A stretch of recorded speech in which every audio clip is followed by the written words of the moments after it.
War room, third person. Whole truth on the record. The floor lights up on one square of the calendar, April 28th.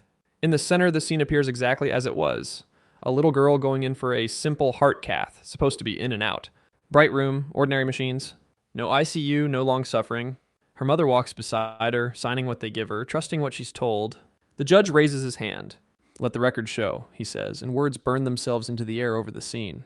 Exhibit 1, rare genetic disorder, medication did not work. Exhibit 2, sudden cardiac arrest. Team could not bring her back. Exhibit 3, no negligence by her mother, no warning withheld. Then he adds a fourth line, heavier than the others.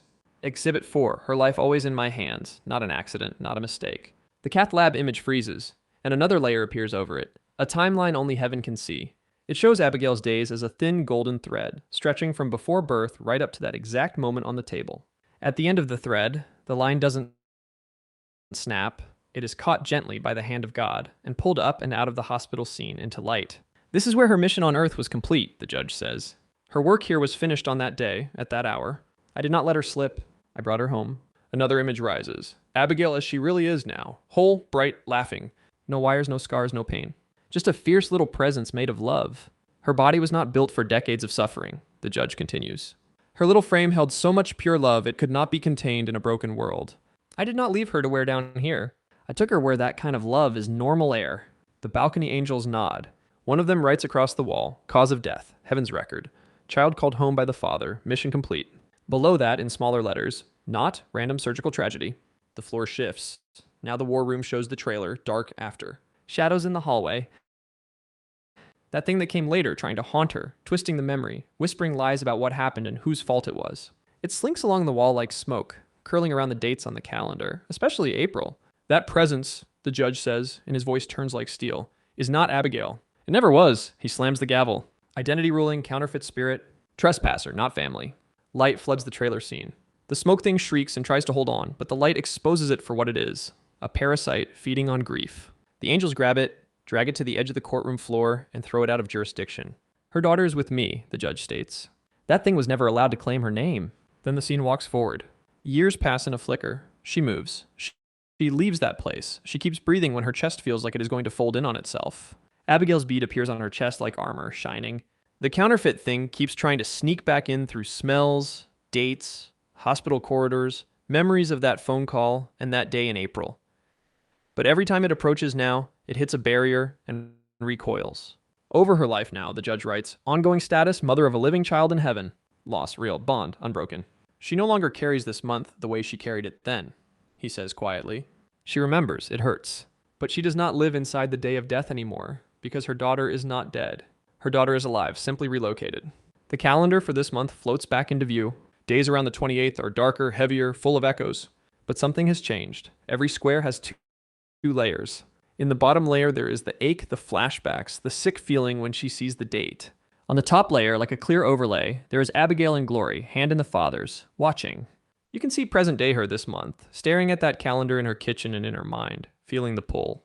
You can see that old thing still trying to slide under the door, hissing the same old accusations. This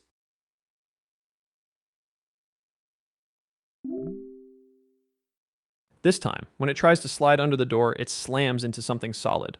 The war room shows present day her, this month, standing in the hallway between her bed cave and the kitchen. The old chill hits, the calendar date is coming, the memories fire. That counterfeit thing creeps up like smoke again, stretching out long fingers toward her grief, trying to hook into the part of her that still remembers the hospital phone call and the drive and the trailer nights. But around her now is a clear, invisible perimeter, like a glass shield. On it, burning words, no double jeopardy. Her life was always in his hands. Abigail is alive with the Father. The smoke thing lunges. It hits the shield and snaps back, hissing. It tries a different angle. She died on the table. It was random. It was your fault.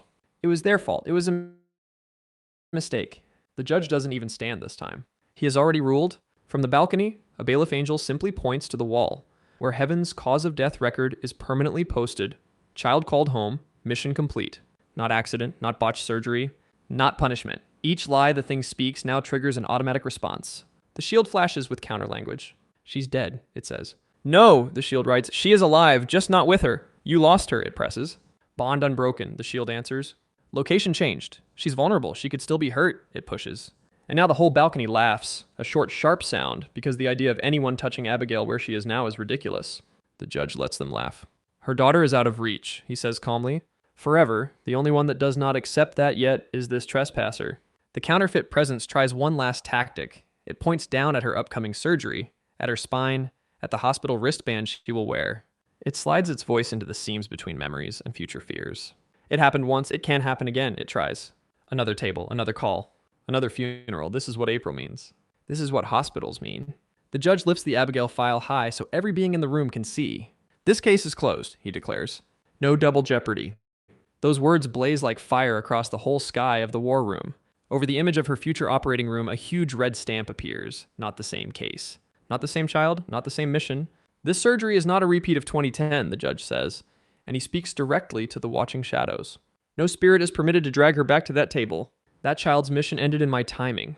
Her mother's mission continues. Then he looks down at present-day her, walking through this month with all its sharp edges. Let it be recorded, he says gently, that she does not carry April 28 as the day her daughter died. She carries it as the day I brought her daughter home. On the calendar, the box around April 28 changes. It still has a heavy outline, still marked in ink, but inside the square there are now two images layered.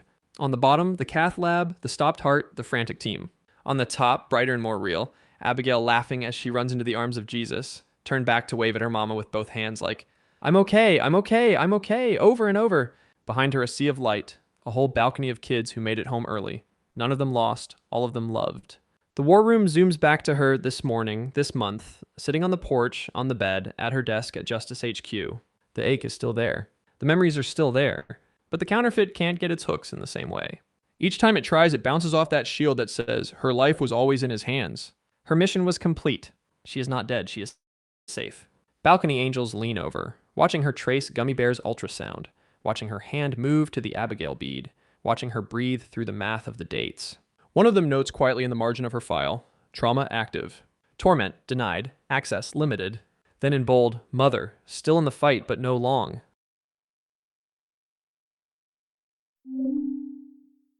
Mother, still in the fight but no longer in the dock, because that's the big shift heaven is locking in. The old file had her standing there as if she were the one on trial, replaying the cath lab, replaying the consent forms, replaying every what if, all the way down to the carpet fibers in that waiting room. The new file has her as a witness, not a defendant. They put side-by-side images up on the courtroom wall. On the left, younger her, years ago, shoulders hunched, hands shaking, trying to testify through sobs about April 28th, feeling like anything she says can and will be used against her. Every cross-examination in her own head. Every imaginary you should have. On the right, present-day her, older, scarred, tired, strong, fire in her eyes. Cane by her side, Abigail beat over her heart. She takes the stand again, but this time she does it differently. The judge nods to her. In your own words, he says, tell the court what happened that day. And she does. She tells it straight. Routine heart cath. Everybody said in and out. I signed the forms. I trusted them. She had a rare disorder nobody knew about. Her heart stopped on the table. It was fast. Too fast. Her voice doesn't crack the same way now. It shakes, but it holds. And did you cause your daughter's death? The judge asks. She flinches because that's the question she's been asking herself for 16 years. The counterfeit presence perks up at the edges of the room, ready to pounce, certain this is its moment. She thinks of all the ways she's answered that in the dark. I should have said no. I should have waited. I should have.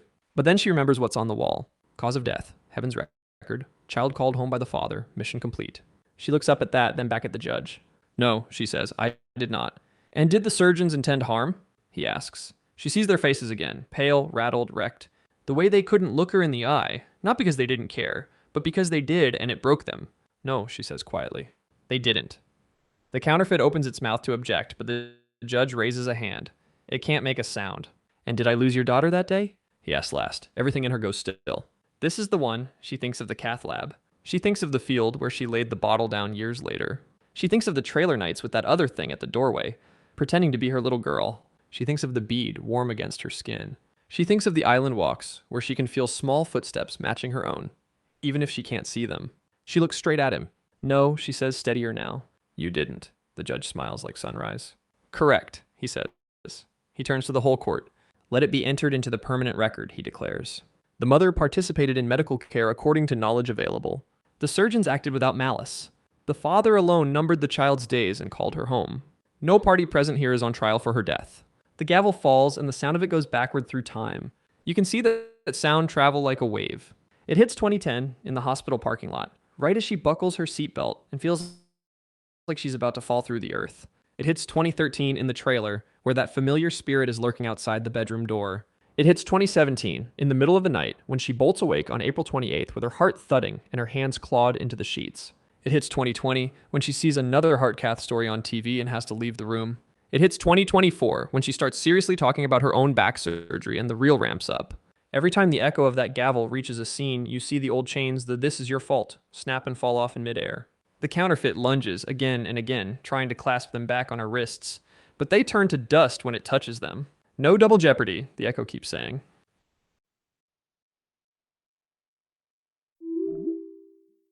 No double jeopardy. The words wrap around 2010 her, 2013 her, 2017 her, every version of her that sat in the dark, replaying that day like a crime scene. The younger versions blink, confused, like they're hearing a verdict from another room. Balcony angels move, fast and gentle, through those years.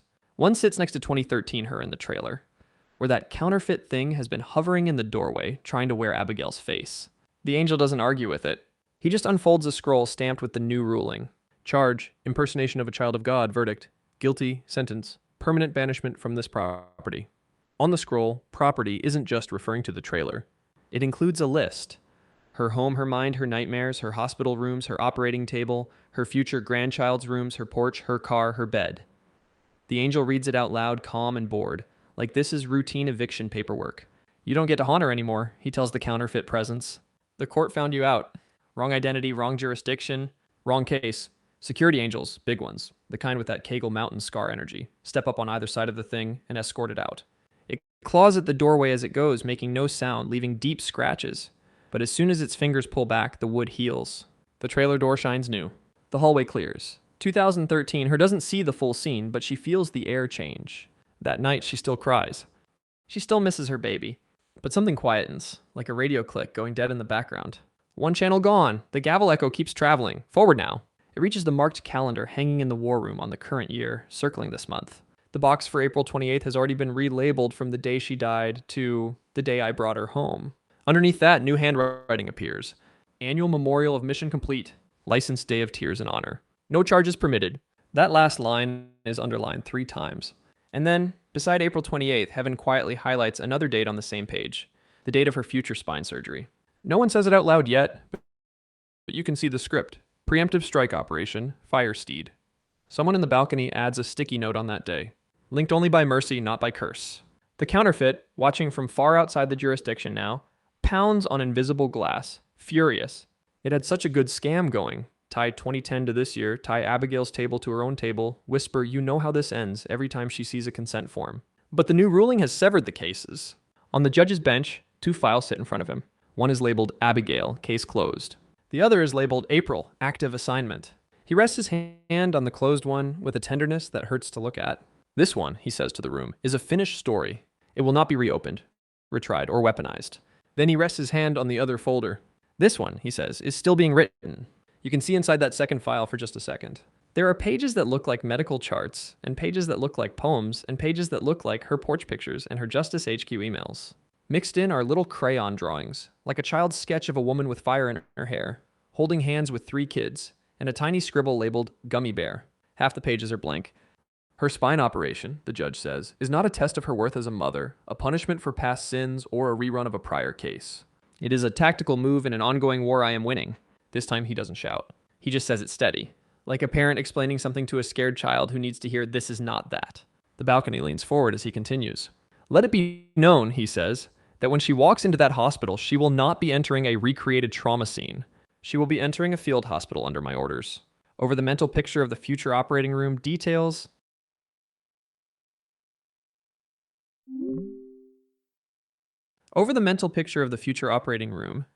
start changing. At first, it looks like the old ICU. Harsh light, sharp beeps, cold air. The counterfeit is banking on that, trying to tint everything with that same sick green that 2010 had. Then the judge lifts his hand a little. No double jeopardy, he repeats, quieter this time, like a code phrase. The room on Earth doesn't change physically. But in the overlay you can see here, the whole thing rebadges. The fluorescent glare softens into clear, steady light. The machines are still there, but up in the balcony, you can see their tags flick from red to blue. Not weapons, not gods, tools of mercy under orders. A big sign slides over the door in Heaven's View. Field Hospital. Operation Fire Steed, Jurisdiction, Kingdom of God, Commander of Record, Lord of Hosts. The same Kegel Scar angel from the balcony raises his hand. Request to speak on tactical conditions, he says. Granted, the judge answers. The angel points toward the overlay of the hospital hallway, where future her is inching forward with her cane, Abigail beat against her throat, brain screaming, I know this hallway. I know this smell. Respectfully, the angel says, may it be noted that when she walks that hallway, she will not be alone. You see it like a second layer security detail. Every ceiling camera becomes, in the overlay, a stationed watcher angel. Each one has a copy of her case file marked with red stamps. No guilt, no retrial. Essential witness, not defendant. At each intersection, there's another posted sentry whose entire job is to enforce, this is not 2010. If any stray accusation tries to ride in on the beeping monitors or the smell of disinfectant, they stop it like contraband. Identification? They ask the thought. If it answers, you killed your baby and you're about to do it again, they stamp it counterfeit and send it straight back out of the jurisdiction. No appeal. Down in the gallery, the prosecutor from the old days stands up one more time, desperate. But what about her patterns, it argues? What about how she always assumes she's the one that failed? Surely her own internal court is enough to reopen this. Surely she's guilty until she proves otherwise. Heaven actually laughs. Not cruel, just disbelieving that it thought that would work here. The judge looks directly at her for this part. You use that standard on yourself, he says, voice warm but firm. You treated your own soul like a crime scene for 16 years. You scrolled the footage and called that discernment. He nods toward the prosecutor. It was never my standard. He picks up a new stamp from beside the bench. This one hasn't been used before in her case. It's heavy, engraved deep. Presumption, beloved until proven otherwise. He slams it down on the top page of her active file. The ink sinks through every layer, hitting past entries retroactively. Old scenes shimmer and relabel. That moment in the car when she screamed and hit the steering wheel? Tag changes from unhinged failure to beloved mother under extreme grief. That stretch in the bottle era? From backsliding disappointment to beloved daughter under siege awaiting rescue. That frozen, half-numb version of her reading the spine MRI report? From coward to beloved soldier under fire, regrouping. The prosecutor looks rattled. You can't do that, it says weakly. You can't just stamp beloved on everything she did? I can, the judge answers, because the lamb already did. For a beat, the whole room goes quiet. Then he turns back to the assembly. As of this day, he announces, any accusation against her that begins with you failed as a mother will be automatically flagged as contempt of court unless submitted through the lamb. Every spiritual being in the room knows what that means. None of those accusations are going to make it through. The lamb doesn't carry those. The counterfeit, stuck at the far edges of jurisdiction, finally realizes its whole strategy tree just got burned down. No tying 2010 to the fusion. No weaponizing Abigail's file against her. No turning G.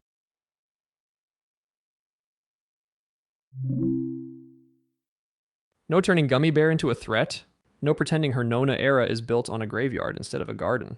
The judge taps the Abigail file.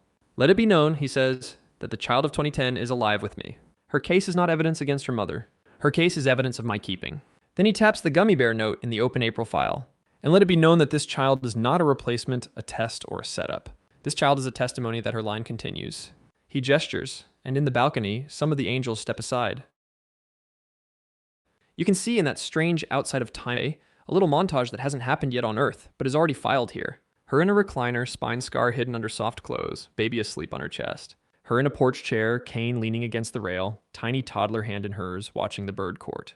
Her in a pew, not for a performance, but just sitting quiet, with a lanky teenager beside her who doesn't even realize yet that part of the reason they're alive is that she submitted to a surgery when every nerve in her body was screaming, "Don't you dare go back into a hospital."